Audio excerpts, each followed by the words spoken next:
알카에다 하면 모두가 공포와 두려움을 느끼게 되죠. 그들은 이미 미국과 영국을 비롯한 여러 곳에서 끔찍한 일들을 일으키고 말았습니다. 그리고 다시 최근에는 다시 이 알카에다 활동을 재개했다라고 하는 정보와 더불어서 중동 지역의 대사관들을 일시적으로 폐쇄하고 철수하는 현상까지 일어나고 있습니다.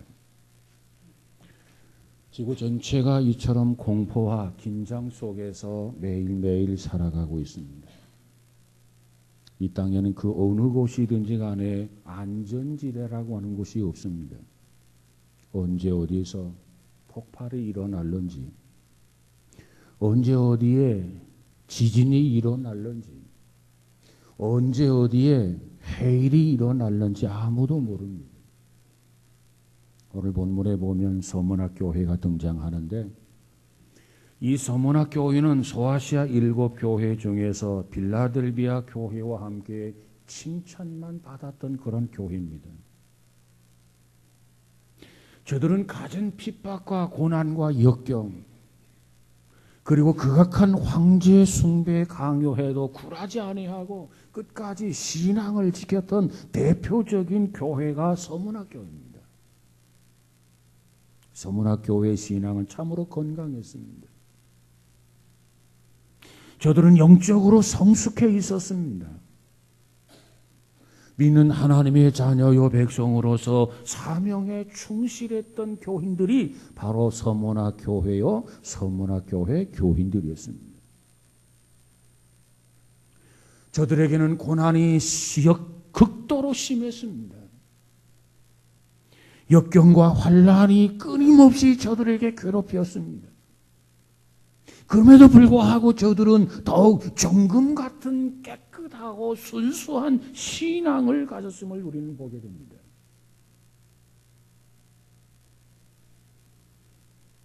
우리도 환란과 역경, 시련, 핍박을 두려워해서는 아니 되고 그런 과정 속에서 오히려 더 우리도 정금 같은 믿음을 가져야 되겠고 깨끗하고 순수한 신앙을 소유하는 우리 모두가 되시기를 주의 이름으로 축복합니다.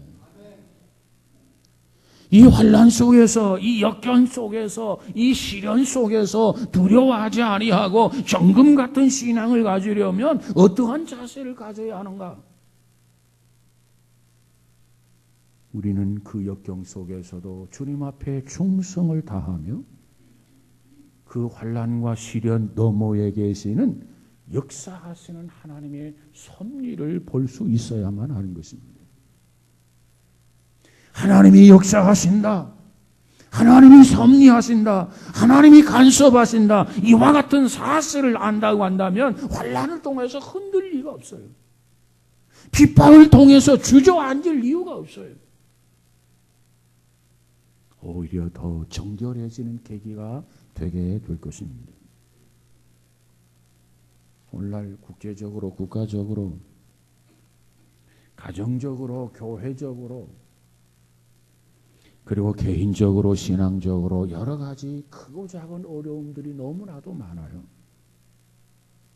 그러나 사탄이 기뻐하는 허상을 깨트려 버려야 합니다. 하나님이 기뻐하는 실상을 가지는 성도들이 되어야 됩니다. 히브리서 기자는 뭐라고 말합니까? 믿음이라고 하는 것을 뭐라고 정의합니까? 믿음은 바라는 것들의 실상이요 보지 못하는 것들의 증거라고 그랬어요.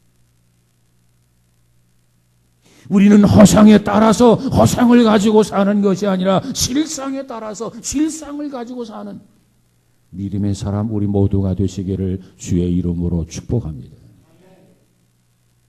그래서 우리는 부유한 성도가 되자는 겁니다. 오늘 본문 9절에 보니까 내가 내 환난과 궁핍을 알거니와 실상은 내가 부유한 자 아니라 자칭 유대인이라 하는 자들의 비방도 알거니와 실상은 유대인이 아니요 사탄의 회당이라 그랬어요. 여기 보니까 환난이라고 하는 말과 궁핍이라고 하는 말이 먼저 등장합니다. 여기서 말하는 환난이란 무엇을 의미합니까? 내가 가진 신앙 때문에 받는 그러한 외적 핍박을 여기서 환난이라 이렇게 말합니다. 우리가 정말 하나님을 바르게 믿는다면, 여호와를 바르게 경외한다면 우리는 환난을 당하게 될 것입니다. 외적인 핍박을 받게 된다고 말이에요. 그런가 하면 궁핍이라는 게 있어요. 이 궁핍이라고 하는 것이 뭐냐? 외적 핍박으로 생겨있는 물질적 빈곤을 여기서 우리는 궁핍이라 이렇게 이야기합니다. 그러므로 우리는 환난이 오든 역경이 오든 시련이 오든 핍박이 오든 이 궁핍이 오든 어떠한 상황 속에서도 우리는 흔들리지 않는 믿음의 부요한 자가 되어야 한다 말이에요.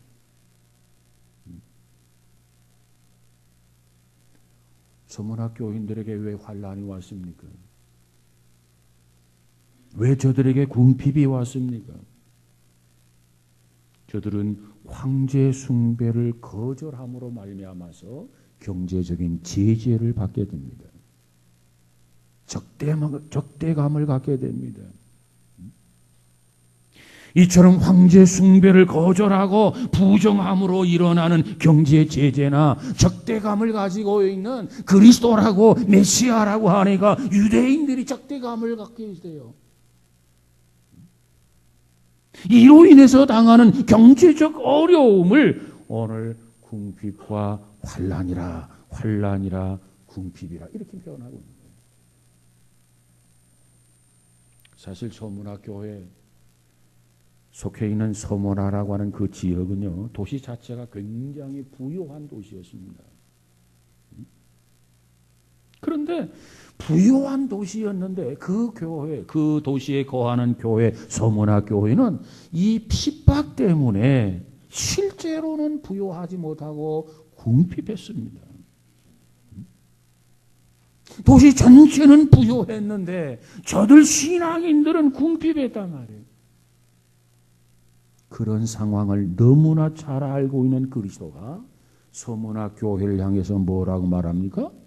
궁핍한 저들을 향해서 너희들은 부유한 자다. 이렇게 다시 인정을 합니다. 이게 도대체 무슨 소리입니까? 서문화라고 하는 그 지역은 부유했는데 그리스도를 믿는다라고 하는 것 때문에 그들은 가난하고 궁핍해 있단 말이에요. 경제적 제재를 당해서 그저 궁핍 속에 살아가고 있단 말이에요. 그런데 주께서 나타나셔서 너희들은 궁핍한 자가 아니라 너희들은 부유한 자다 이렇게 인정을 해주고 있어요. 여러분, 이것은 육신적으로는 부유하나 영적으로 궁핍했던 라오디아 교회와는 정반대입니다. 오늘 우리 신앙인들 가운데는 외적으로는 부유하지만은 영적으로는 가난한 사람이 있고, 또 외적으로는 가난한데 영적으로나 내적으로나 깨끗하고 부유한 사람이 있어요. 우리는 물론 외적으로도 부유하면 얼마나 좋겠습니까? 그러나 놓칠 수 없는 것, 내적으로 영적으로도 부유한 자가 되어야 됩니다. 그런데 실상은 외적으로도 부유하지 못하고 궁핍하다면 내적으로나 영적으로는 반드시 부유한 자가 되어야 되는 줄로 믿습니다. 프랜시스 젠킨스 올코토라고 하는 사람이 각색한 전래 동화가 있어요. 거기에 보면 젊은 엄마와 어린 딸의 이야기가 나옵니다. 이 젊은 엄마가 어린 딸과 함께 산딸기를 따기 위해서 숲속으로 향하게 됩니다. 그리고 이 모녀가 산딸기를 따기 위해서 산등성이로 이렇게 올라가는 중에 앞에 있는 큰 바위가 갈라지면서 동굴이 하나 나타나게 됩니다. 이에 놀라서 눈이 휘둥그레진 그들 앞에 눈부시게 하얀 옷을 입고 나타나는 한 요정이 있었습니다. 그 요정이 웃으면서 이렇게 말합니다. 안으로 들어와 보물을 구경하세요. 전 당신들을 해치려고 하는 것이 아닙니다. 동굴 안에는 수천 개의 금화가 가득 쌓여 있습니다. 들어와서 집을 수 있을 만큼 금화를 가지고 가세요. 이것은 당신들의 것입니다. 이렇게 요정이 모녀를 향해서 말을 합니다. 그 말을 들었던 모녀가 이제 젊은 엄마는 한 손으로 딸의 손을 잡고 그리고 다른 손으로는 금화를 한 움큼씩 쥐어서 주머니에 넣기를 시작합니다. 그 순간 욕심이 발동했던 그 어머니는 딸의 손을 놓게 되고 한 손으로 금화를 움켜쥐었던 그 한 손이 아니라 이제는 두 손으로 금화를 움켜쥐게 됩니다. 그러고 나서 황급히 동굴을 빠져나왔습니다. 그녀가 동굴 밖으로 나오자마자 갑자기 동굴 문이 닫히기를 시작합니다. 그리고 이런 음성이 들립니다. 어리석은 여인이여 금화에 눈이 어두워 딸을 두고 나왔군요. 1년 후에 다시 오세요. 그럼 딸을 볼 수 있을 거예요. 그리고 그 문이 흔적도 없이 사라져 버립니다. 그녀는 다시 그 안으로 들어가서 자기 딸을 꺼내기 위해서 안간 힘을 써보았지만은 아무 소용이 없었습니다. 그래서 그녀는 그 자리에 주저앉아 울면서 통곡을 하게 됩니다. 그리고 정확히 1년 후에 젊은 엄마는 다시 동굴로 돌아가게 됩니다. 동굴 문이 활짝 열려져 있는 것을 보았습니다. 그리고 요정이 그 입구에 앉아 있었습니다. 요정 옆에 앉아있던 딸이 엄마를 보자마자 펄쩍펄쩍 뛰면서 엄마, 엄마, 엄마 소리를 질렀습니다. 요정이 그 젊은 엄마를 향해서 이렇게 말합니다. 들어오세요. 여기에 있는 금화를 다 가져갈 수 있어요. 가져갈 수 있을 만큼만 가져가세요. 이렇게 요정이 이야기합니다. 하지만 젊은 엄마는 딸을 향해서 달려갑니다. 그리고 딸을 끌어안습니다. 그리고 얼굴을 비비면서 키스를 퍼부었습니다. 그러면서 젊은 엄마가 요정을 향해서 이렇게 말합니다. 나에게는 금화 따윈 필요가 없습니다. 내 아이만 있으면 돼요. 외치면서 자기 아이를 품에 안고 나왔다는 이야기예요. 여러분 이 이야기를 가만히 생각해 보시기 바랍니다. 이 이야기가 불행하게도 오늘 우리 시대의 모습은 아닌지 한번 생각해 보시길 바랍니다. 돈이면 제일이다. 돈에 미쳐 돌아가는 사람들이 너무나도 많아요. 여러분, 이 경제적인 목표를 달성하는 것, 그거 중요하지요. 돈을 버는 거, 그거 중요하지요. 남보다 많이 물질을 모으는 거, 그거 귀하지요. 그러나 그것보다 더 귀한 것이 있어요. 그것은 곧 사람을 귀하게 여기는 겁니다. 사람을 사랑하는 것, 그것이 더 귀해요. 이 젊은 엄마 한때는 자식보다도 그 금화에 머리가 돌았어요. 미쳤어요. 자기도 모르게 딸의 손을 놓았어요. 욕심이 생겨서 한 손으로 줍던 거 이제 두 손으로 금화를 움켜쥐었어요. 그리고 정신없이 뛰쳐나왔어요. 그랬더니 딸을 두고 나온 거 아니겠습니까? 다시 딸을 찾았으니 망정이지 그 딸을 찾지 못했으면 어떻게 되었겠습니까? 일생을 가슴에 묻고 그 딸을 생각하면서 슬픔 속에 살았지 않았겠습니까? 여러분, 우리는 무엇보다도 하나님을 바르게 섬기고 영적으로 부유한 삶을 사는 것, 이것이 가장 소중한 거예요. 우리 인생의 목표가 하나님을 섬기는 것, 영적인 부유함을 얻는 것, 여기에 두시기를 주의 이름으로 축복합니다. 이 믿음을 가지면 핍박을 견뎌낼 수 있어요. 이 신앙을 가지면 우상 숭배를 극복할 수 있어요. 결코 굴복하거나 결코 좌절하지 않습니다. 믿음으로 승리하는 자가 되게 될 줄로 믿습니다. 서문화교회가 그렇게 살았단 말이에요. 여러분에게 경제적인 부요함이 있기를 바랍니다. 그러나 더더욱 그것보다 더 소중한 건 영적으로 더욱 깨끗하고 부요한 삶, 부요한 성도들이 꼭 되시기를 주의 이름으로 축복합니다. 물질 때문에, 금은 보화 때문에 신앙을 잃어버리는 불행함이 있어서는 안 되겠어요. 무엇보다도 하나님 말을 경외하고 하나님을 최고로 섬기는 그런 부요함이 우리 모두에게 있어지기를 주의 이름으로 축복합니다. 두 번째로 서문화교회는 충성하는 성도였습니다. 오늘 본문 10절에 보니까 너는 장차 받을 고난을 두려워 말라. 볼지어다 마귀가 장차 너희 가운데에서 몇 사람을 옥에 던져 시험을 받게 하리니 너희가 10일 동안 환난을 받으리라. 내가 죽도록 충성하라. 그리하면 내가 생명의 면류관 생명의 관을 내게 주리라.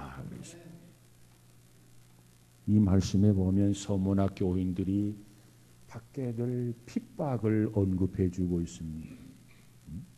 서문화 교인들이 핍박을 받는데 유대인으로 핍박을 받든지 로마로 핍박을 받든지 유대인에게 핍박을 받는 것처럼 보이고 로마 황제에게 핍박을 받는 것처럼 보이지만 그 핍박의 주체는 누구냐?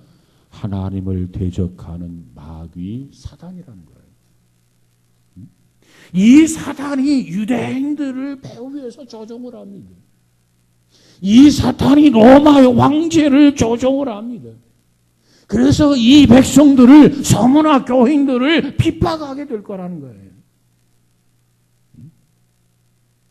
마귀는 서문화 교인들을 시험하기 위해서 몇몇 사람들을 감옥에 넣을 것이라고 말합니다. 그러므로 신앙생활을 함에 있어서는 고난이 있기 마련이에요. 신앙생활을 함에 있어서는 역경이 있기 마련이에요. 신앙생활을 함에 있어서는 핍박이 있기 마련이에요. 그러다가 순교까지 당하는 것이 신앙생활입니다. 왜? 오늘 우리가 하나님을 믿고 하나님을 경외하고 하나님을 찬양하는 거 결코 기뻐하지 않는 대상이 있어요. 그게 누구냐? 사탄이요 마귀입니다. 그래서 하나님 앞에 예배하지 못하도록, 그래서 하나님 앞에 기도하지 못하도록, 하나님 앞에 헌신하지 못하도록, 하나님 앞에 충성하지 못하도록 가정 환경과 여건을 통해서 우리를 방해하고 우리에게 고난을 주고 우리에게 핍박을 주고 역경을 준단 말이에요. 그걸 각오해야 돼요. 그걸 견뎌내야 돼요. 그걸 극복해야 돼요. 서문화 교회가 이긴 것처럼 우리도 그걸 이겨야 된단 말이에요. 로마의 황제 숭배를 거부했던 서문화 감독, 초대 감독 폴리갑이라는 사람이 있었습니다. 그는 서문화의 12번째 순교자로서 86세에 화형을 당하게 됩니다. 그 화형당한 이유가 뭐예요? 그를 잡아다가 회유를 합니다. 가이사는 주다. 로마 황제는 신이다. 이거 한 번만 고백하라는 거예요. 이거 한 번만 말하라는 거예요. 그러면 내가 너를 살려주고 부귀 영화를 누리도록 보장해 주겠다. 두 번도 아니고 한 번만. 가이사는 주다. 로마 황제는 신이다. 이거 한 번만 얘기하라는 거예요. 이렇게 로마 총독이 폴리갑을 권유합니다. 회유시키려고 가장 조건을 다 앞세워서 설득을 합니다. 그런데 그 폴리갑이 뭐라고 답변합니다. 지난 86년 동안 단 한 번도 예수님은 나를 부인하지 않았다. 지난 86년 동안 단 한 번도 예수 그리스도는 나를 섭섭하게 하지 않았다. 그런데 내가 이 나이 먹고 살면 얼마나 더 살겠다고 나를 구속해 주신 주를 내가 부인할 수 있겠는가? 그렇게 대답하고 담대하게 화영장으로 당당하게 들어가서 찬송하며 화영을 당해 순교를 당했던 겁니다. 여러분, 이처럼 동족의 핍박이 있었습니다. 이처럼 로마 제국의 박해가 있었습니다. 이 핍박과 이 박해가 아무리 극심하다 할지라도 이 서문학 교회인들은 결코 진실한 그리스도의 사랑을 버리지 않았습니다. 하나님에 대한 믿음을 포기하지 않았어요. 그들은 죽음의 골짜기를 당당하게 들어가고 그들은 순교할 수 있었습니다. 여러분, 이 땅에 가장 미련하고 어리석은 사람이 누구라고 생각합니까? 조금 더 잘 살기 위해서, 조금 더 오래 살기 위해서 영원한 생명의 면류관을 포기하는 사람이 가장 미련하고 불행한 사람이에요. 이솝우화에 나오는 한 가난한 소년의 이야기가 있습니다. 이 소년은 돈을 빌려가지고 수백 개의 계란, 달걀을 샀습니다. 그리고 배를 타고 카이로로 가게 됩니다. 배를 타고 강을 건너는 동안에 이 소년은 누워서 공상에 잠기게 됩니다. 카이로 시장에 도착하면 먼저 이 달걀을 팔아야지. 그리고 남은 돈으로 좋은 옷감을 사서 집으로 돌아오는 거야. 그러면 여자들이 몰려들어 이 옷감을 사겠지. 이 옷감을 판 돈으로 빚을 갚고 나머지 돈으로 암양 한 마리를 사야 되겠다. 그 암양 한 마리를 잘 기르면 새끼 양을 적어도 2마리는 낳게 될 거야. 그러면 그 암양과 새끼 2마리를 팔아서 암소를 사야지. 그리고 암소가 송아지를 낳은 다음 그 암소와 송아지 2마리를 팔면 하인을 고용할 만큼 큰 돈이 생길 거야. 그러면 나는 하인을 고용하고 이거 해라, 저거 해라, 이리 와라, 저리 가라 이렇게 부려먹을 수 있겠지. 그 하인의 말을 듣지 않으면 엉덩이를 걷어차야지. 그래, 이렇게 말이야. 이처럼 공상에 사로잡힌 소년은 하인의 엉덩이를 걷어차는 흉내를 내다가 실수로 그만 달걀이 든 바구니를 걷어차고 말았어요. 바구니는 나일강에 풍덩 빠졌어요. 달걀은 순식간에 강물 속으로 빠지고 소년의 꿈은 산산조각이 나서 사라지고 말았습니다. 이 한 이야기예요. 여러분, 우리 중에 어떤 사람은 말만 많고 공상만 많이 하는 사람이 있어요. 그런 사람은 결코 큰일을 못합니다. 그 사람의 머릿속에는 복잡하고 혼란할 뿐이기 때문에 그래요. 아무 일도 못해요. 하나님의 나라는 어떤 사람을 필요로 하는가? 하나님의 교회는 어떤 사람을 필요로 하는가? 죽도록 충성하는 사람을 필요로 하는 것이 하나님의 나라와 하나님의 교회입니다. 그런데 우리 중에 어떤 사람은 충성하는 척하는 허상에 사로잡힌 사람들이 있어요. 신앙생활하는 척하는 사람이 있어요. 내가 하나님 앞에 헌신하는 척하는 허상에 사로잡힌 사람이 있어요. 이런 사람은 아무 일도 할 수 없습니다. 정말로 하나님이 필요로 하는 사람은, 정말로 교회가 필요로 하는 사람은 허상에 사로잡힌 사람이 아니라 정말 실체적으로 죽도록 충성하는 사람, 죽도록 헌신하는 사람, 정말 실상의 성도가 필요하다 그 말이에요. 서문학 교회는 바로 그와 같은 사람들이었어요.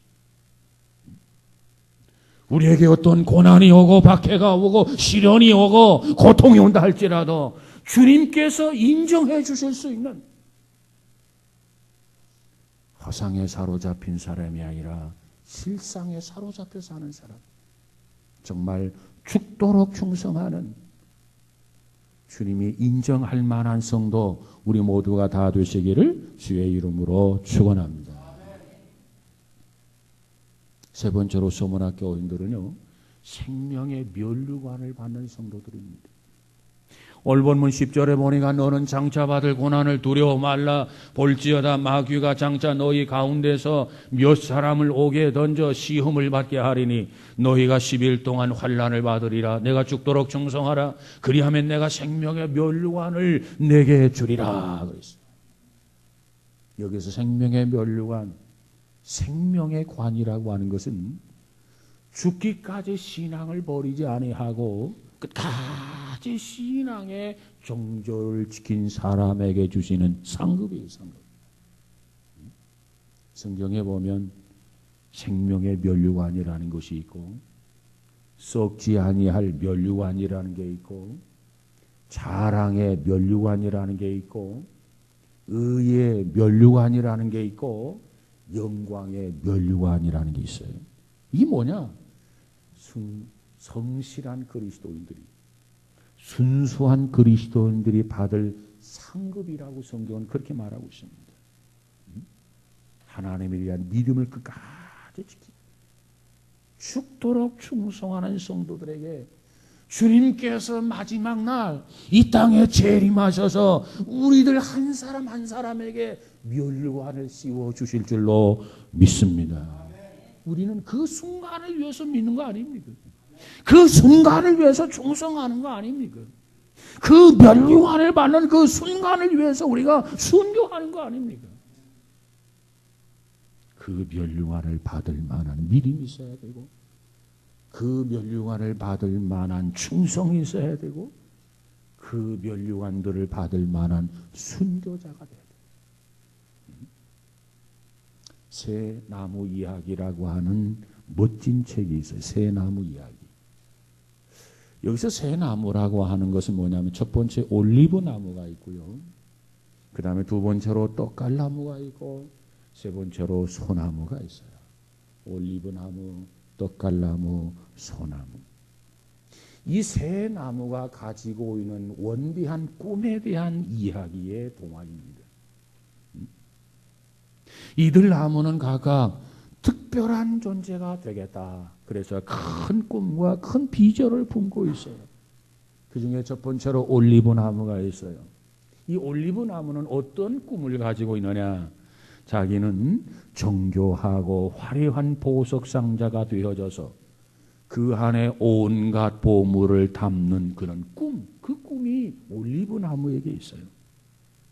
그러던 어느 날 나무꾼이 숲의 수많은 나무 중에서 올리브 나무를 선택해서 올리브 나무를 이렇게 베었어요. 그때 올리브 나무는 아름다운 보석 상자가 될 기대에 부풀었어요.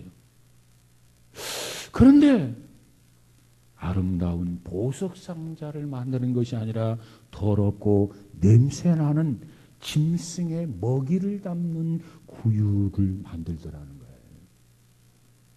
가슴이 무너져 내렸어요. 기대가 산산조각이 났어요. 너무나 고통스럽고 너무나 슬펐어요. 자신의 가치 없는 존재, 선한 존재라고 하는 느낌을 들었다는 겁니다. 그래서 낙심을 했어요. 그 다음 떡갈나무가 있어요. 이 떡갈나무는 어떤 꿈을 가지고 있느냐? 위대한 왕을 모시고 바다를 건너가는 그 배의 일부가 되겠다라고 하는 것이 떡갈나무의 꿈이었습니다. 그러던 어느 날 나무꾼이 자신을 베었습니다. 이제 떡갈나무는 그 흥분을 감추지 못합니다. 그런데 시간이 갈수록 나무꾼은 자신으로 하여금 큰 배를 만드는 데 쓰는 것이 아니라 조그만 낚싯배를 만들고 있음을 알아차리게 되었습니다. 그래서 떡갈나무는 슬픔의 눈물을 흘립니다. 나의 꿈은 거대한 큰 배가 되어져서 위대한 왕을 모시고 바다를 건너는 그런 배가 되기를 원했는데 이게 뭐야?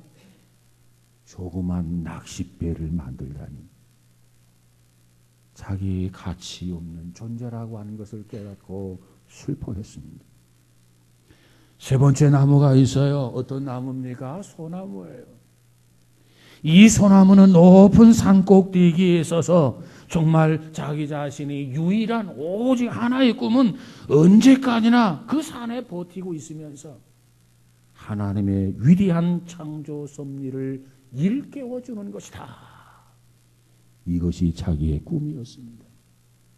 그런데 어느 날 비바람이 몰아치고 그리고 번개가 치게 됩니다. 그리고 이 소나무가 번개에 맞았어요. 벼락이 맞았단 말이에요. 소나무가 쓰러졌어요. 이제 모든 꿈을 다 빼앗겨 버렸습니다.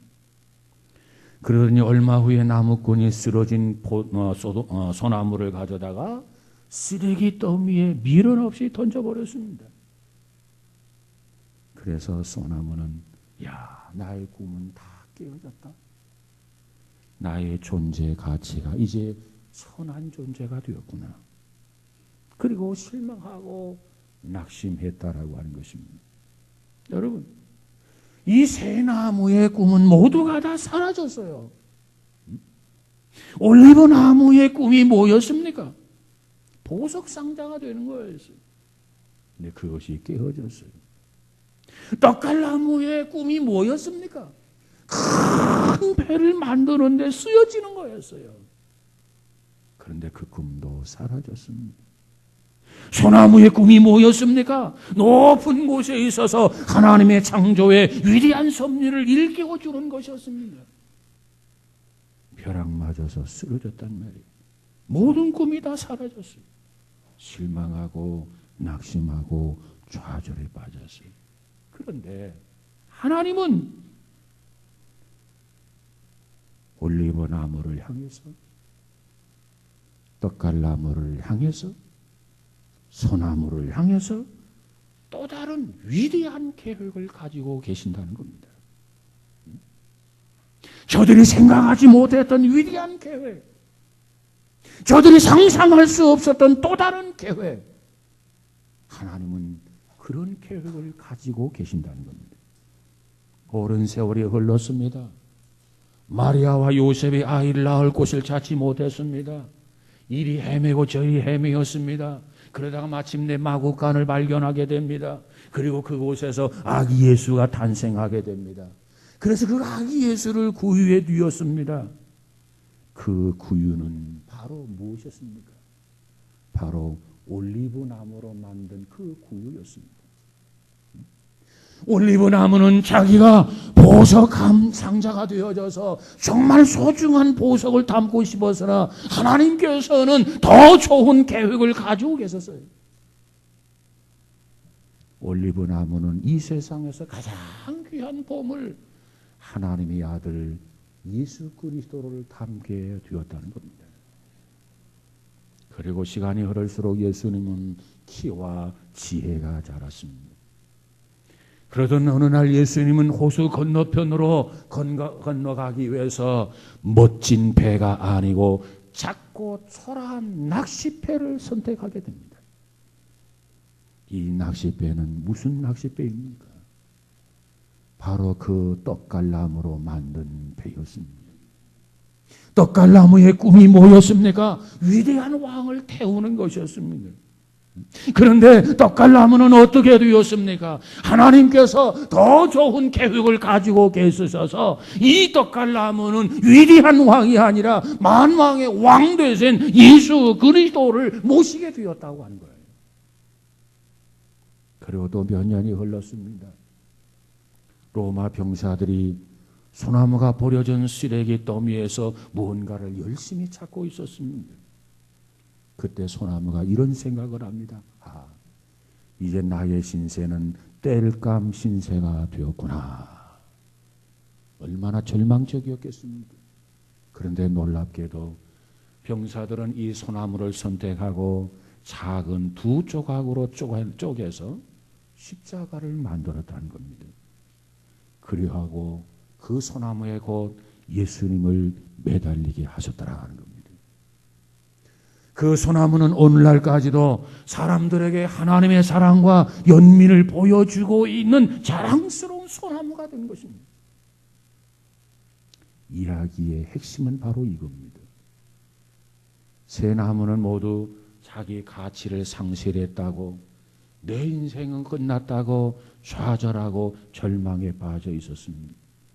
그러나 하나님은 저들이 가지고 있는 꿈보다도, 저들이 가지고 있는 비전보다도 더 위대한 계획, 위대한 비전을 가지고 계셨다는 거예요. 저들이 생각하는 일보다도 더 귀하게 저들을 하나님께서 사용하셨다는 겁니다. 여러분, 우리는 지금 세계에 어떤 일이 일어나고 있는지 알지 못합니다. 그러나 하나님은 모든 것을 다 알고 계시는 하나님이십니다. 나를 향한 위대한 계획을 가지고 계신 하나님, 나를 향해서 위대한 목적을 가지고 계신 그 하나님, 무엇보다도 환경을 보고 여건을 보고 절망하고 좌절하고 포기할 것이 아니라 그 하나님을 바라보면서 뭔가 기대하시기를 바랍니다. 믿음이란 무엇입니까?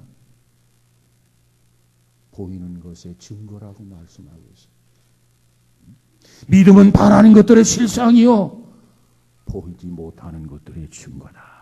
여러분, 이와 같은 믿음의 역사가 여러분의 생애에 나타날 수 있기를 주의 이름으로 축복합니다. 우리는 하나님의 소중한 자녀입니다.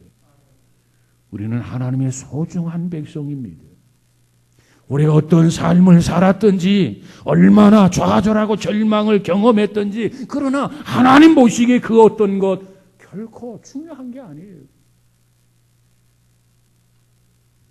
하나님은 똑같이 우리를 사랑합니다. 어제 사랑한 것처럼 오늘 또 사랑하시고, 오늘 사랑한 것처럼 내일 또 사랑합니다. 과거에 사랑한 것처럼 오늘 또 현재도 사랑하고 미래도 사랑합니다. 하나님은 결코 우리를 포기하지 않습니다.